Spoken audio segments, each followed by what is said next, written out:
Fair enough. Okay, welcome, Ms Spence. Okay, do you wish to make a very brief opening statement? No. Fantastic, thank you very much. Questions, Senator McKenzie? Thank you so much. Thank you, CASA. I'd like to ask about the coroner's findings following the inquest into the death of Matt Farrell. Coroner Laurie was highly critical of both RAOS and CASA. Can you confirm whether CASA has formally responded to the findings? Senator, no, we've got 3 months to respond to the findings, but in terms of the 3 recommendations, the 3 recommendations, 2 of them we've essentially addressed through engagement with RAOs over the last few months, and the 3rd one was around a review that they're suggesting, so we're just working through what that actually looks like in practice. But I'm happy to get Andreas Marcellia to give you more information about what we've done around our oversight of RAOs, if that's helpful. Yes, Senator. I would like to understand the response with RAOs, given the coroner found that they'd engaged in the illegal withholding of information and had deficiency in its management of licensing. It operates under a self-administration model that's overseen by CASA. So what steps have you taken to address this governance failure? Thanks, Senator. Andreas Marcellia, Executive Manager for the Stakeholder Engagement Division. That includes the oversight of sports aviation bodies. Senator, there wasn't any finding of illegal withholding, as I'd understood it. There was some suggestions that information wasn't shared with CASA that perhaps could have been, but the assessment at the time was, well, let me put it this way, there was no obligation to share the information that the coroner suggested should have been. That was too. Why did the coroner think it should have been shared? Senator, can I just clarify, are you talking about information that should have been shared with the coroner or information that should have been shared with CASA?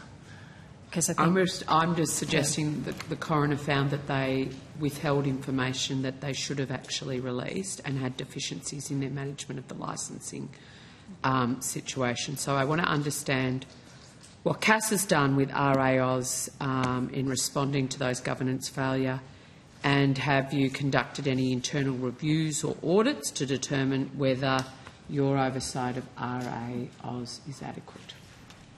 Thanks, Senator. I'm happy to run you through that. So we provide oversight of all the self-administering organisations. Yep. Part of that includes regular surveillance. So we've had a number of routine kind of audit and surveillance events of RAOs. When findings were identified, they were promptly acquitted. Following the information that came to light during the coronial inquest, we conducted some response surveillance and went in and specifically looked at the way that RAOs issues pilot licences and assesses competencies, and we were satisfied with that. So the most of the criticisms that the coroner made were around the conduct of the coronial inquest rather than RAOs' interaction with CASA or our oversight of CASA. Our oversight of RAOs. There were a couple of findings, as Ms Spence said, that related specifically to whether actions were taken for individual pilots. Most of those were dealt with middle of last year. We're now going through the coroner's report in detail. We've only had it for a little over a week to make sure that there's nothing specific that we've missed. Are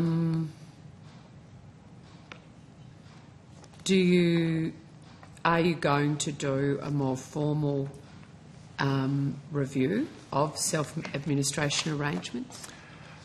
So with respect to RAOs, like I say, we're going through the detail. We do have an audit scheduled of the general oversight of sports bodies and self-administering organisations. So our Board Audit Committee, our Board Audit and Risk Committee has a regular program of independent audits and assurance audits, and as it happens, there's an audit commencing around the 149, which is the self-administering scheme, over the next month or so, which is looking at generally how does CASA acquit itself of oversight responsibilities for those organisations. And Senator, what we'll be doing is reviewing the feedback, the findings from the coroner, and making sure that the scope of that internal audit does address any issues that come to light. Do you have full confidence in RAO's ability to conduct proper oversight of its members, given the concerns raised in the inquest? Yes, Senator. And given that CASA's Executive Manager of Regulatory Oversight, Mr Matt Farrell, was formerly the CEO of RAOs, what steps have you taken to ensure that there are no conflicts of interest or perceived conflicts of interest in how this matter is being handled? Where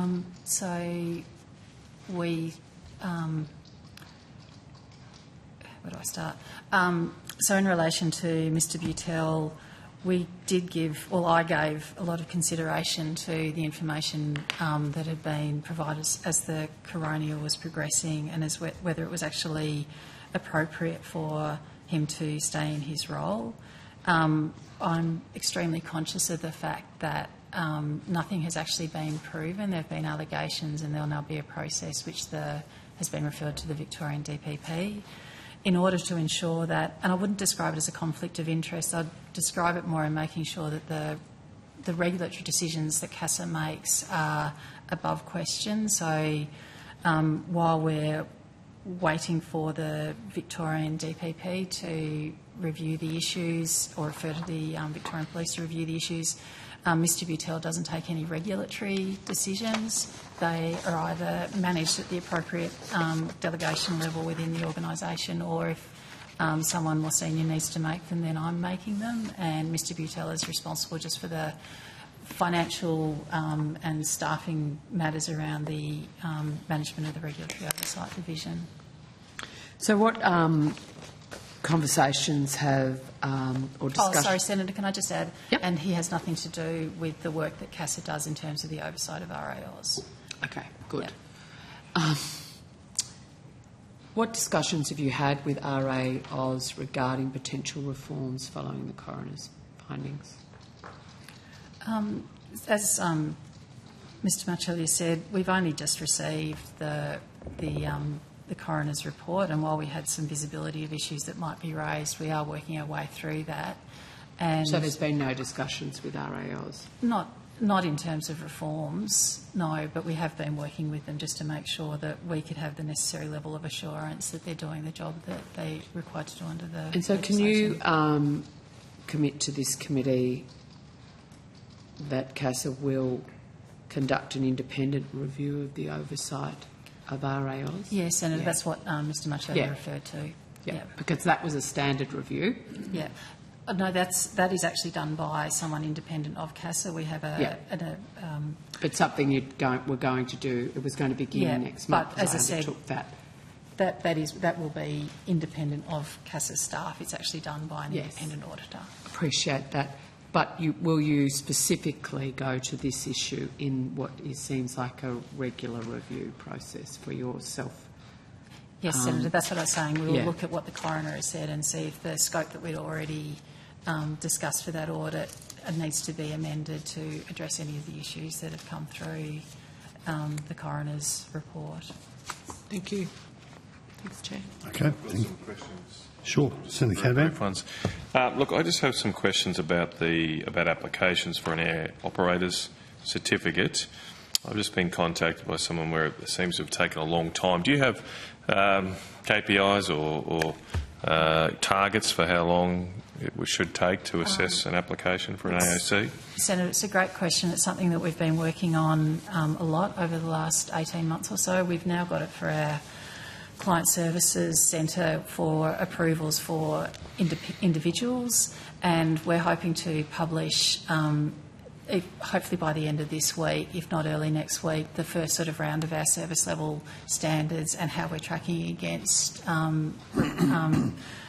those standards. Right. So it's a work in progress, but we want to be really transparent about saying both how long it should take and how long it's actually taking. So when people do have issues where they feel it's taken too long, we can be very clear. So you don't have a set standard at the moment or a target? We have got in the regulations, there are sometimes sort of timeframes set how long have to do things by, within 90 days of receipt and things like that. But what we're trying to do is break it down by all the regulatory services that we provide and then report against how we're actually tracking. And for those ones where there's a time frame that's set in the regulations, then we'll include that. But for others, we'll look at what our median time frame is, and that will become essentially our service level standard. And hopefully over time, we'll be able to improve how quickly we're turning things around. Well, the person that's contacted me has been waiting 9 months.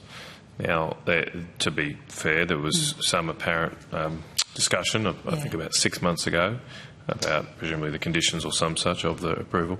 But apparently it's been about 6 months now waiting. And I suppose the more concerning thing, and this is obviously just what I've been told, I'm not going to go into the specific person here, but I might be interested to catch up later if we can, that they have tried to email or make contact and discuss, the situation and haven't had any luck. Is there some kind of bar on communicating with someone that has an application in? No, not at all, Senator. We've been encouraging our staff that they should.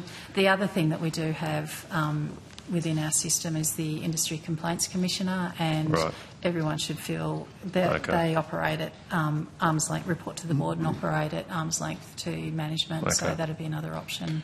Well, as I said, I might catch up with you later on that if we can. Thank you very much, Chair. Thanks, Senator Canavan. Ms Spence, I suggest to you bolt, because there's a certain senator who wants to come and ask questions, and maybe around COVID. So I'm giving you a free pass. Get out of here. Thanks, Senator. Okay.